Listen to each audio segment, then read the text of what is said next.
Hi viewers, welcome back to English Teacher channel. This is Manu. இன்னைக்கு நம்ம பார்க்க போற டாபிக் என்ன அப்படின்னா can, could. இதுக்கு தமிழ் மீனிங் என்ன அப்படின்னு நம்ம ஷார்ட்டா பார்த்துடலாம். can அப்படின்னு சொன்னா முடியும். அதுவே can பக்கத்துல நீங்க கொஸ்டின் போட்டு எழுதுனீங்கன்னா முடியுமா அப்படின்னு கேட்குறது.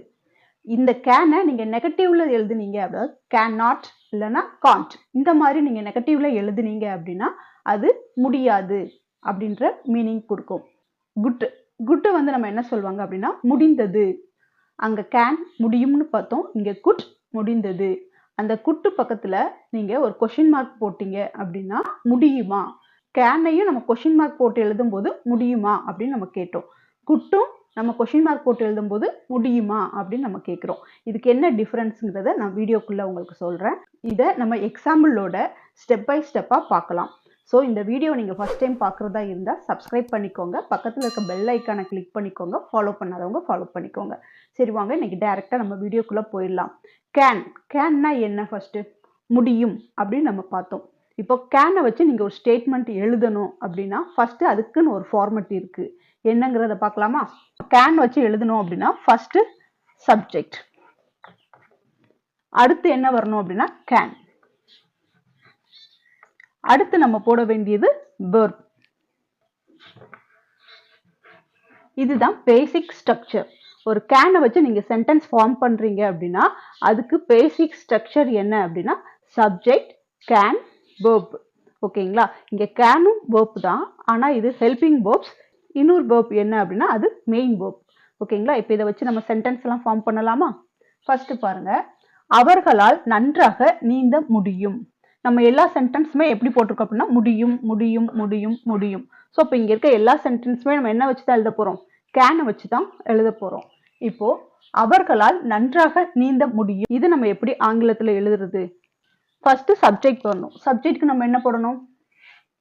அவர்களால். அவர்களால்ங்கிறது நம்ம தே. அடுத்து என்ன? கேன். ஸோ நம்ம கேன் போட்டுக்கலாம். அடுத்தது verb. இந்த சென்டென்ஸ்ல verb என்ன? ஒரு செயல் வந்து எதை சொல்லுது? நீந்துறத சொல்லுது. ஸோ நம்ம நீந்துறத என்ன சொல்லுவோம்? swim. Good. So they can swim. அவர்களால் நீந்த முடியும் அப்படின்னு நம்ம எழுதியாச்சு. இங்க நன்றாக அடிஷனலா இருக்குது இல்லையா? நன்றாக அப்படிங்கும்போது வெரி வெல். நம்ம வெல்லும் போட்டுக்கலாம், வெரி வெல்லும் போட்டுக்கலாம், தப்பே இல்லை. ஓகேங்களா? இப்போ இந்த சென்டென்ஸ் கம்ப்ளீட் ஆயிடுச்சா? they can swim very well. அவர்களால் நன்றாக நீந்த முடியும். ஸ்ட்ரக்சர் எதுல இருக்கு? நம்ம ஆல்ரெடி பார்த்த சப்ஜெக்ட், கேன், verb. இதுல தான் நம்மளுக்கு இந்த சென்டென்ஸ்க்குள்ள ஸ்ட்ரக்சர் இருக்குது. இப்போ அடுத்த சென்டென்ஸ் பாருங்க, அவரால் கிரிக்கெட் விளையாட முடியும். ஓகே, அதே ஃபார்மட் தான். இங்க அவரால் அப்படிங்கும்போது ஒரு பர்சன் தான் கொடுத்துருக்குறாங்க. அப்ப நம்ம இங்க என்ன எழுதணும்? தேர்ட் பர்சன் சிங்குலரான he தான் நம்ம யூஸ் பண்ணணும். ஓகே, சப்ஜெக்ட் எழுதியாச்சு. அடுத்து கேன் எழுதியாச்சு. இங்க வெர்ப் என்ன அப்படின்னா விளையாடுறது தான் வெர்ப். அப்ப விளையாடுறத நம்ம என்ன சொல்லுவோம்? பிளே. வெர்ப்பும் நம்ம போட்டுட்டோம், அதே ஸ்ட்ரக்சர் தான் நம்ம யூஸ் பண்ணியிருக்கோம். he can play. அவரால் விளையாட முடியும். என்ன விளையாடுறாங்க? கிரிக்கெட் விளையாடுறாங்க. ஸோ நம்ம அடிஷனலாக சேர்க்க வேண்டிய விஷயம் என்ன அப்படின்னா கிரிக்கெட்.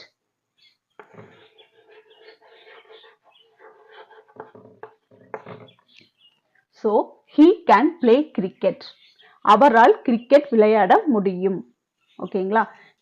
நெக்ஸ்ட் ரெண்டு சென்டென்ஸும் இதே ஃபார்மெட்ல என் கூட சேர்ந்து நீங்களும் ட்ரை பண்ண போறீங்க. அதை எப்படி எழுதலான்னு பார்க்கலாம். அவளால் சரளமாக ஆங்கிலம் பேச முடியும். ஓகே, சென்டென்ஸ் ரொம்ப ஈஸியாக தான் இருக்குது. இது நம்ம அடிக்கடி பார்த்த சென்டென்ஸாகவும் இருக்குது. ஸோ நம்ம ஈஸியாக எழுதிடலாமா? ஓகே, அவளால் நம்ம அவரால்ங்கிறத he போட்டோம். இங்கே அவளால் சப்ஜெக்ட் என்ன இருக்குது? அவளால்.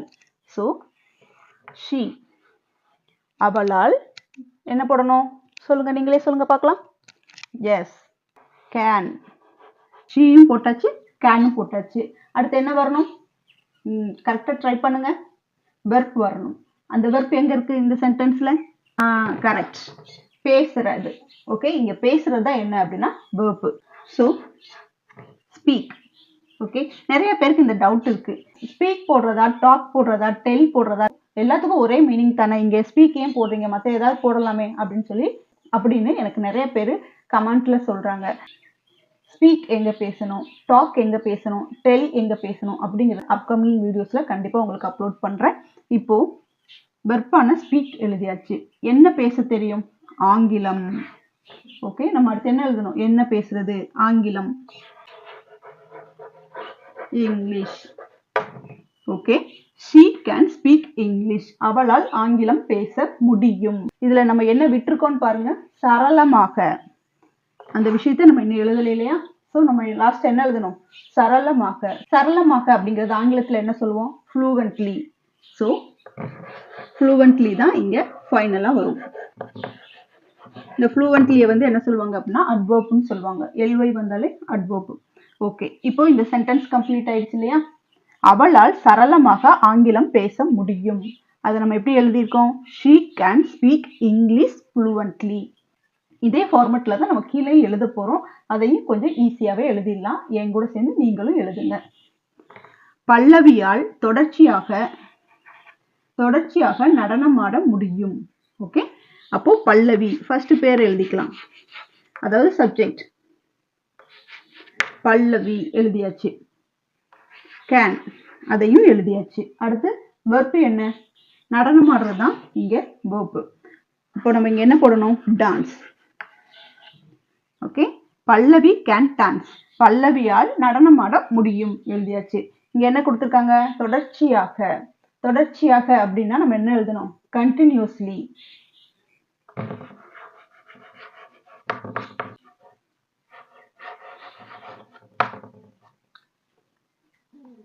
இப்போ இது நம்மளுக்கு மாத்துறதுக்கு ஈஸியா இருந்ததா?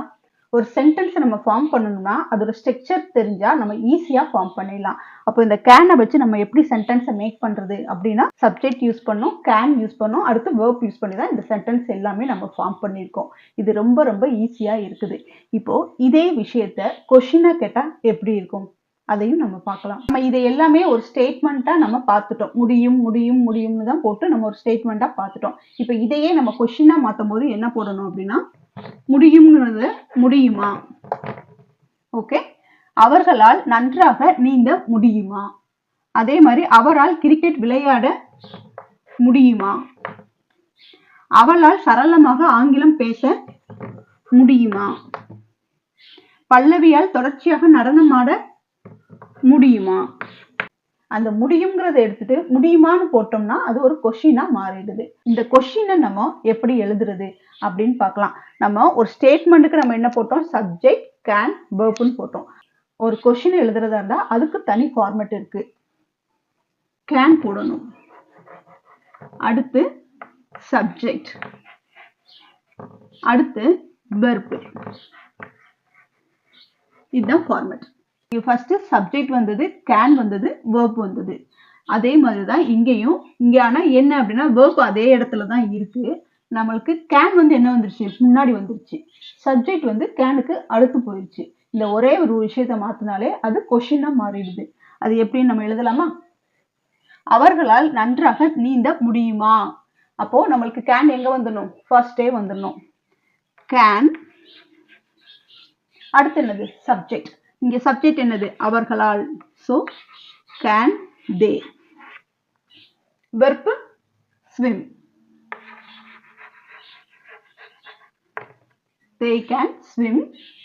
அடுத்தது நன்றாக. நன்றாகங்கிறது நம்ம அடிஷனலா எழுதுற விஷயங்கள். இந்த ஃபார்மேட்டுக்கு அடுத்து நம்ம அடிஷனலா சேர்க்கிற விஷயங்கள் எல்லாமே கொஸ்டினா எழுதும் போதும் அதுக்கு அடுத்து அடிஷனலா தான் வந்துட்டு இருக்கும். அது முன்னாடி எங்கேயுமே அதோட ஸ்ட்ரக்சர் அதோட பொசிஷன் மாறாது. ஓகேங்களா? நம்மளுக்கு சப்ஜெக்ட் வெர்ப் மட்டும்தான் மாறும். இப்போ நன்றாக அப்படிங்கிறது வெரி வெல். அப்ப இங்க என்ன வந்துடணும்? ஆட்டோமேட்டிக்கா கொஸ்டின் வந்துடணும். ஓகேங்களா? Can they swim very well? அவர்களால் நன்றாக நீந்த முடியுமா அப்படின்னு கேட்கிறது. இப்போ நெக்ஸ்ட் சென்டென்ஸ் பாருங்க. அவரால் கிரிக்கெட் விளையாட முடியுமா? இதுவும் அதே ஃபார்மேட் தான். ஃபர்ஸ்ட் என்ன வந்துடணும்? கேன். Next he. ஹி சப்ஜெக்டா இருந்தாலும் அடுத்து வரும்போது அது ஸ்மால் லெட்டர்ல வந்துடணும். அடுத்தது இங்க வெர்ப் என்ன? விளையாடுறது. என்ன விளையாடுறாங்க? Cricket. So question. Can he play cricket? அவரால் கிரிக்கெட் விளையாட முடியுமா அப்படின்னு கேட்கறதுக்கு கேன் ஹி பிளே கிரிக்கெட் அப்படின்னு சொல்லி நம்ம மாத்தியாச்சு. இப்போ அடுத்து பாருங்க, அவளால் சரளமாக ஆங்கிலம் பேச முடியுமா அப்படின்னு கேட்டிருக்காங்க. ஸோ இதுக்கு நம்ம என்ன எழுதணும்? ஃபர்ஸ்ட் கேன், சப்ஜெக்ட் என்ன? ஷீ. ஓகே, அடுத்து நம்மளுக்கு வெர்ப் என்னது? ஸ்பீக். பேச முடியுமான்னு கேட்குறாங்க. என்ன பேச முடியுமா? ஆங்கிலம் பேச முடியுமா? So English. சரளமாக fluently.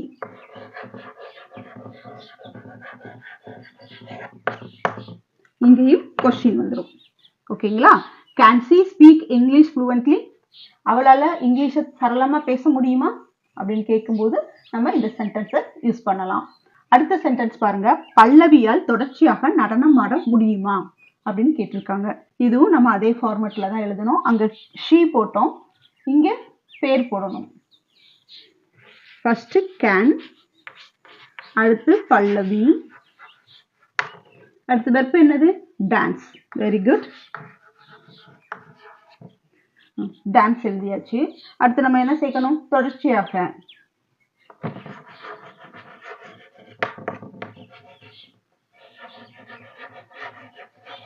Can Pallavi dance continuously அப்படின்னு கேட்க, பல்லவியால தொடர்ச்சியா நடனமாட முடியுமா அப்படின்னு கேட்கறதுக்கு இந்த மாதிரி ஃபார்மேட் பண்ணலாம். இப்போ நம்ம கேனை வச்சு எப்படி ஒரு சென்டென்ஸை ஃபார்ம் பண்றது, அதே கேனை கொஸ்டினா மாத்தி எப்படி கேள்வி கேட்கறது அப்படிங்கிறத நம்ம பார்த்தோம். இதுவே நம்ம நெகட்டிவாவும் என்ன செய்யலாம்? எழுதலாம். அது எப்படின்னு நம்ம பார்க்கலாம். இப்போ நம்ம முடியுமா முடியுமான்னு கேட்கும்போது எல்லாமே அது என்னவா மாறிடுச்சு? கொஸ்டினா மாறிடுச்சு. அதுவே முடியுமாங்கிறத மாத்திட்டு முடியாது அப்படின்னு எழுதணும்னா அது வந்து நெகட்டிவ் சென்டென்ஸா மாறிடுது.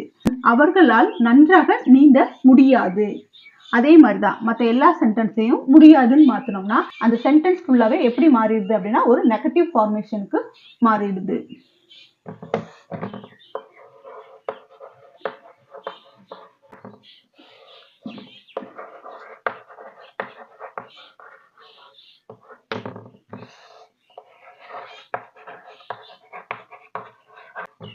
இது எல்லாமே ஒரு நெகட்டிவ் சென்டென்ஸா மாறிடுச்சு. இப்போ இதை நம்ம எழுத போறோம் ஈஸியா. ஓகேங்களா? அவர்களால் நன்றாக நீந்த முடியாது.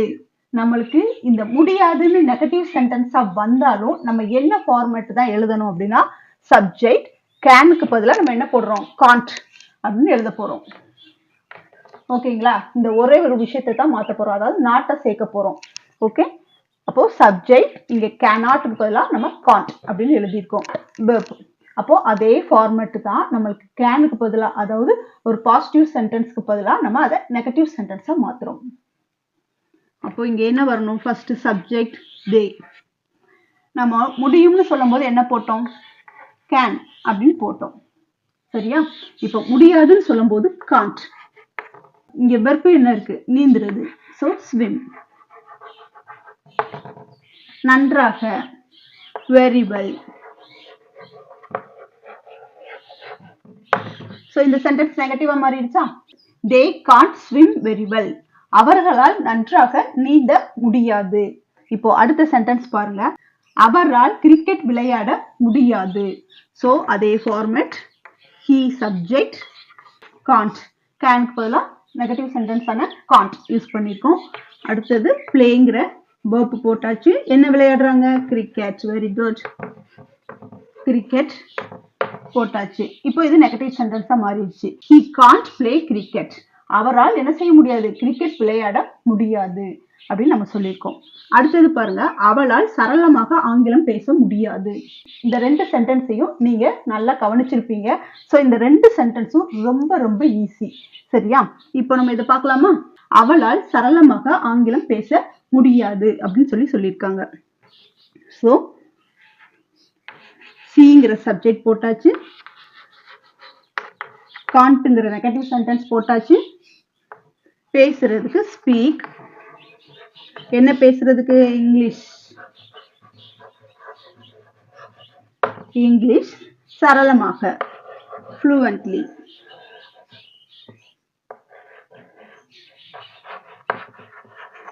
fluently போட்டாச்சு. இப்போ அடுத்த சென்டென்ஸ் பாருங்க. பல்லவியால் தொடர்ச்சியாக நடனம் ஆட முடியாது.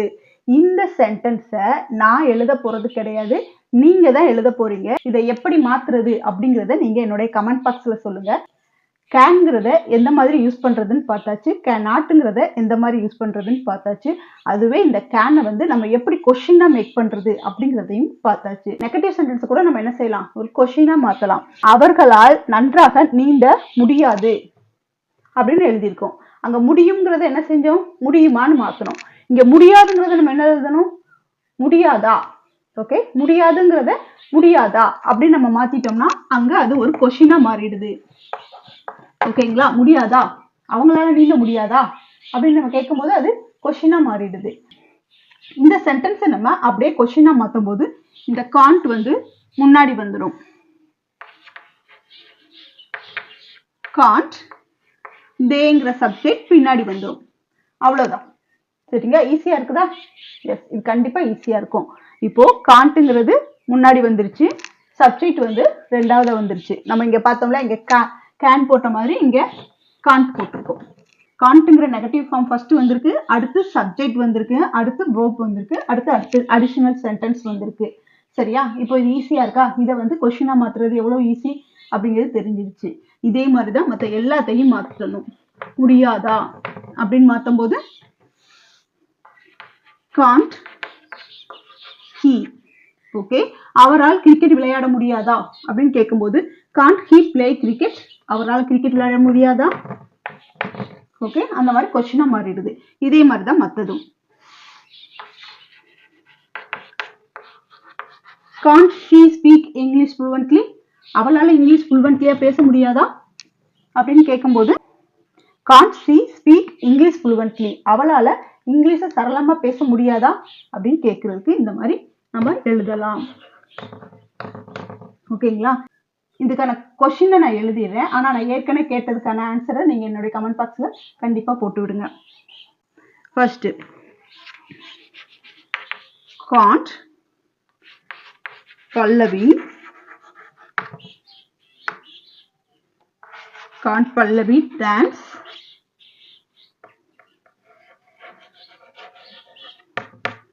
continuously. Okay, can't Pallavi dance continuously, பல்லவியால தொடர்ச்சியா நடனம் ஆட முடியாதா அப்படின்னு கேட்கறதுக்கு இந்த மாதிரி எழுதலாம். ஸோ இந்த ஃபார்மேட் உங்களுக்கு புரிஞ்சிருக்கும். கேன், கேனாட், இதை வச்சு எப்படி ஸ்டேட்மெண்ட்டா எழுதுறது, எப்படி கொஸ்டினா எழுதுறது, அதாவது இன்டராக்டிவா எப்படி எழுதுறது அப்படிங்கிறது ரெண்டையுமே நம்மளுக்கு தெரிஞ்சாச்சு.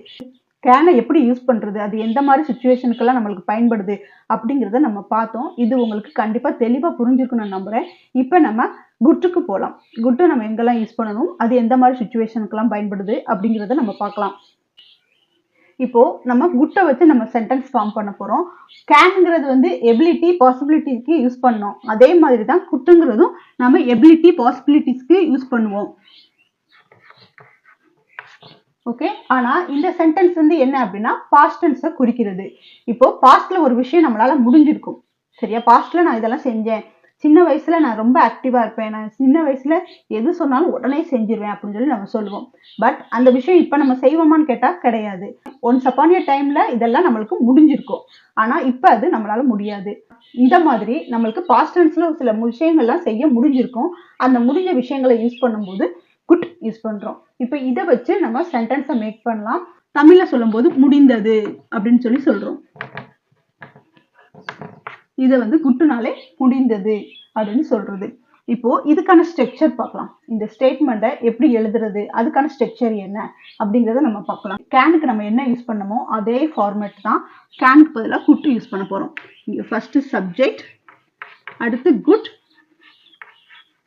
அடுத்து verb. இதே ஃபார்மேட் தான். அங்க கேன் யூஸ் பண்ணோம், இங்க குட் யூஸ் பண்றோம். அவ்வளவுதான் வித்தியாசமே தவிர வேற எந்த வித்தியாசமும் கிடையாது. இப்போ நம்ம இதை எழுதலாமா? நேற்று இரவு நட்சத்திரங்களை தெளிவாக பார்க்க முடிந்தது. ஓகே, நேற்று இரவு நட்சத்திரங்களை தெளிவாக பார்க்க முடிந்தது. நேற்று இரவு அவங்க நட்சத்திரத்தை தெளிவா பார்த்திருக்கிறாங்க. பட் அதே மாதிரி இன்னைக்கு பார்த்தோம்னா அந்த தெளிவு இருக்குமான்னு கேட்டா மேபி இருக்கலாம், ஆனா சம்டைம்ஸ் அது இருக்காது. நம்ம ஒரு விஷயத்த பார்த்தோம்னா மறுநாள் அதே மாதிரி தான் இருக்கும்னு சொல்ல முடியாது. நேற்று இரவு நட்சத்திரங்களை தெளிவாக பார்க்க முடிந்தது. இது எப்படி எழுதுறது? சப்ஜெக்ட் நம்ம ஆல்ரெடி பார்த்த ஃபார்மட் தான். இதை வந்து யாரோ ஒருத்தவங்க சொல்லியிருக்காங்க, நேற்று இரவு நட்சத்திரங்களை தெளிவாக பார்க்க முடிந்தது. அந்த சப்ஜெக்ட் வந்து ஐயாவும் இருக்கலாம், யூவாவும் இருக்கலாம், தேயாவும் இருக்கலாம். உங்களுக்கு எந்த சப்ஜெக்ட் போட்டு எழுதினாலும் இந்த சென்டென்ஸ்க்கு மேட்ச் ஆகும். சரிங்களா? ஒரு சில சப்ஜெக்ட் மட்டும்தான் எல்லா சென்டென்ஸ்க்கும் மேட்ச் ஆகும். அந்த மாதிரி மேட்ச் ஆகுற விஷயத்துல இதுவும் ஒண்ணு. இப்போ நம்ம இதை தே போட்டுக்கலாம். ஓகே, நேற்று இரவு நட்சத்திரங்களை தெளிவாக பார்க்க முடிந்தது. இப்போ நம்ம அடிஷனலா சேர்க்கும் போது அவர்களால் நேற்று இரவு நட்சத்திரங்களை தெளிவாக பார்க்க முடிந்தது. நம்ம வேற சப்ஜெக்டும் போடலாம். அவனால் நட்சத்திரங்களை தெளிவாக பார்க்க முடிந்தது நேற்று இரவு, அந்த மாதிரியும் போடலாம். அவளால் போடலாம். சப்ஜெக்ட் எதுவா இருந்தாலும் நம்ம இதுல போட்டுக்கலாம். ஏன்னா தனியா சப்ஜெக்ட்னு எதுவும் கொடுக்கல. அடுத்தது இங்க தேய்க்கு அப்புறம் குட். அடுத்து இங்க வந்து வெர்ப் என்ன அப்படின்னு பார்க்கணும். பார்க்கிறது தான் இங்க வெர்ப். அப்ப இந்த வெர்ப் என்ன நம்ம போடணும்? சி.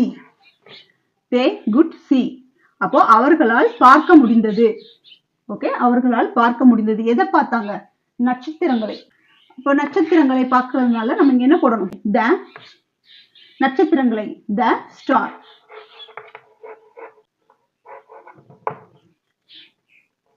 இந்த மாதிரி நேச்சுரல் திங்ஸ் சொல்லும் போது நம்ம ஆட்டோமேட்டிக்கா என்ன போட்டுக்கலாம்? த போட்டுக்கலாம். இப்போ தே குட் see the stars. அவர்கள் நட்சத்திரங்களை பார்க்க முடிந்தது அப்படின்னு நம்ம எழுதியாச்சு. இப்போ நேற்று இரவு நம்ம அடிஷனலா சேர்க்க போறோம். நேற்று இரவு அப்படிங்கும் போது நம்ம என்ன எழுதுவோம்? சொல்லுங்க, ட்ரை பண்ணுங்க. Last night. Very good. இந்த சென்டென்ஸ் ஃபுல்ஃபில் ஆயிடுச்சா? தே good see the stars last night. நேற்று இரவு நட்சத்திரங்களை அவர்களால் தெளிவாக பார்க்க முடிந்தது.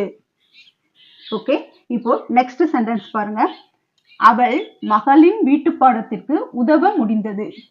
ஓகே, இது எல்லா பேரண்ட்ஸ்க்கும் உள்ள ஒரு கிரிட்டிக்கலான சுச்சுவேஷன் தான்.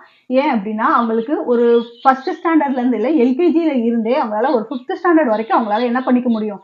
குழந்தைங்களுக்கு ஸ்டடீஸ்ல மேனேஜ் பண்ணி சொல்லி கொடுத்துட முடியும். ஆனா இப்போ உள்ள எஜுகேஷன் ரொம்ப டஃபா இருக்கிறதுனால என்ன பண்ண முடியல? 6th மேல கொஞ்சம் பெரிய கிளாஸ்க்கு போக போக போக என்ன பண்ண முடியல? அவங்க கேட்கிற கொஸ்டினுக்கெல்லாம் நம்மளால சொல்லி கொடுக்க முடியாது. சின்ன கிளாஸ்ல இருந்தா கொஞ்சம் நம்மளால என்னது கேரி பண்ணிக்க முடியும். ஸோ பெரிய கிளாஸ் போக போக நம்மளால என்ன பண்ண முடியாது? சொல்லி கொடுக்க முடியாது. அதனால இந்த சுச்சுவேஷன் வந்து எல்லா பேரண்ட்ஸுமே நடக்கிற ஒரு சுச்சுவேஷன் தான். அவள் மகளின் வீட்டு பாடத்திற்கு உதவ முடிந்தது. இங்க சப்ஜெக்ட் என்ன? அவள். ஓகே, அப்ப இங்க என்ன போடுறது? ஷீ. அப்ப இங்க என்ன போடணும்? ஷீன் போடணும். சப்ஜெக்ட் ஆன அவள்ங்கிறத நம்ம ஷீன் போட்டாச்சு. அடுத்தது குட். உதவ. இங்க உதவதான் என்னது? verb. சோ நம்ம இங்க என்ன எழுதணும்? ஹெல்ப். she could help. யாருக்கு உதவுனாங்க? அவளுடைய பொண்ணுக்கு. with her daughter. with her daughter. ஏன் இங்க வித்து போட்டிருக்கோம் அப்படின்னா அவளுடைய இதுக்கு ஹெல்ப் பண்ணிருக்காங்க, வீட்டு பாடத்துக்கு. ஸோ ஹோம்ஒர்க் ஷார்ட்டா எழுதிடுறேன். ஹோம்ஒர்க்கு அவங்க உதவி இருக்கிறாங்க. she could help with her daughter homework. அவள் மகளின் வீட்டு பாடத்துக்கு உதவ முடிந்தது அப்படின்னு எழுதியிருக்கோம். இதை நம்ம தமிழ்ல வேற மாதிரி சொல்லணும்னா அவளின் மகளுடைய வீட்டு பாடத்திற்கு உதவ முடிந்தது, இந்த மாதிரி நம்ம சொல்லலாம். இப்போ அடுத்த சென்டென்ஸ் பாருங்க. இந்த சுச்சுவேஷன் பாருங்க. அவர் உயர்நிலை பள்ளியில் படிக்கும் போது மிக வேகமாக ஓட முடிந்தது. சோ அவர் படிக்கும் போது என்ன பண்ணிருக்காங்க அப்படின்னா வேகமா ஓடி இருக்காங்க. பட் அதே வேகம் இப்ப இருக்காது. இத நம்ம எப்படி எழுதுறது? ஃபர்ஸ்ட் சப்ஜெக்ட் எழுதிருங்க. he could. முடிந்தது, அவரால் முடிந்தது. என்ன முடிந்தது? ஓடுறதுக்கு run. he could run. எப்படி ஓடுனாங்க? வேகமா ஓடுனாங்க. so very fast. இப்ப பாருங்க, இந்த சென்டென்ஸ் மட்டும் பாருங்க. he could run very fast. அவரால் வேகமாக ஓட முடிந்தது. இதுவும் ஒரு சென்டென்ஸா கம்ப்ளீட் ஆயிருக்கு.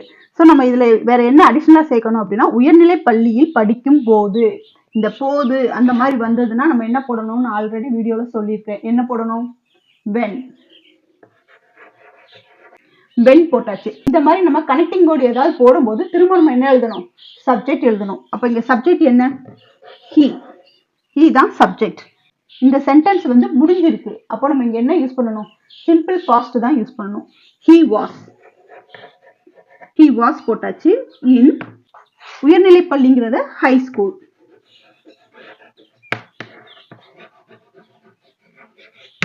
So இந்த சென்டென்ஸ் பாருங்க, he could run very fast when he was in high school.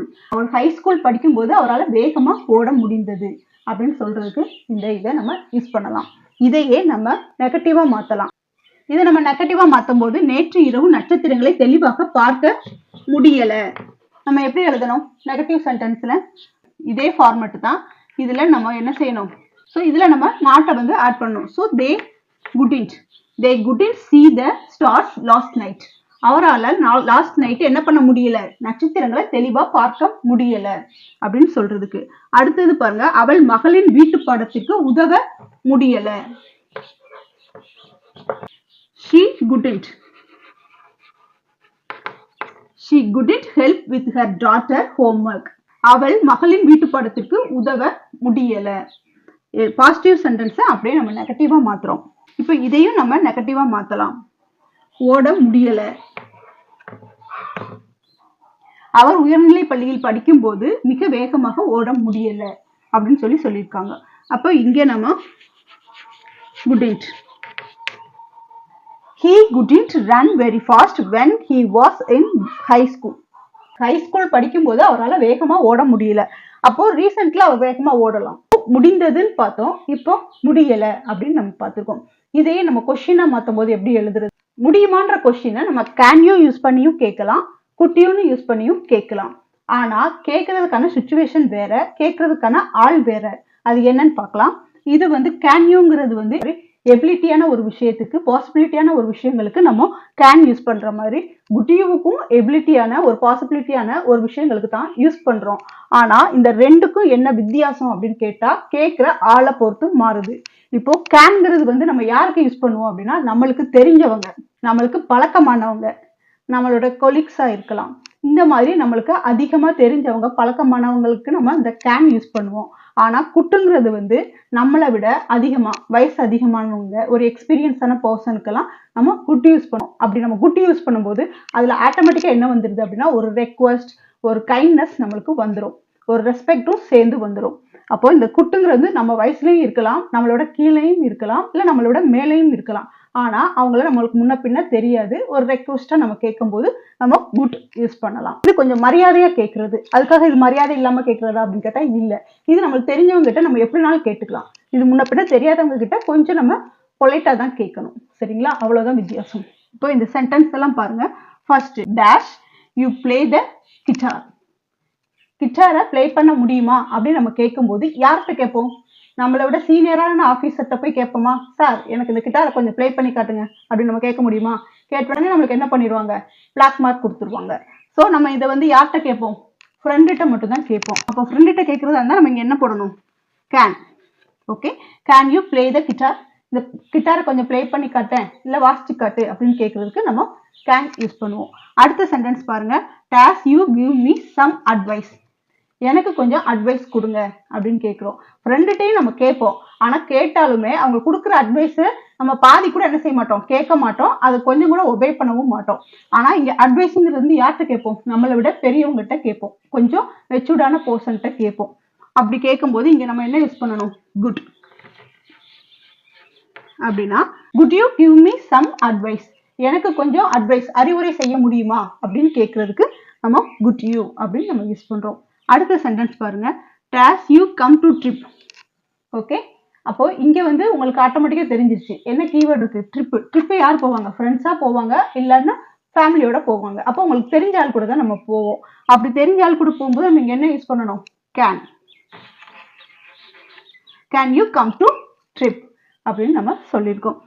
இப்போ அடுத்த சென்டென்ஸ் பாருங்க. Does you please pass the salt. இதுல ஈஸியான ஒரு கீவேர்டு இருக்கு, ப்ளீஸ். ஸோ இதை நம்ம யார்கிட்ட கேட்போம்? எஸ், இதை நான் சொல்ல மாட்டேன். இங்கே கேன் வருமா குட் வருமாங்கிறத நீங்க என்னோட கமெண்ட் பாக்ஸ்ல சொல்லுங்க. இந்த வீடியோ உங்களுக்கு பிடிச்சிருக்குன்னு நம்புறேன். Did you like this video? Please subscribe to my channel. Don't forget to subscribe. This is for motivations to upcoming videos. So don't forget. Thank you for watching.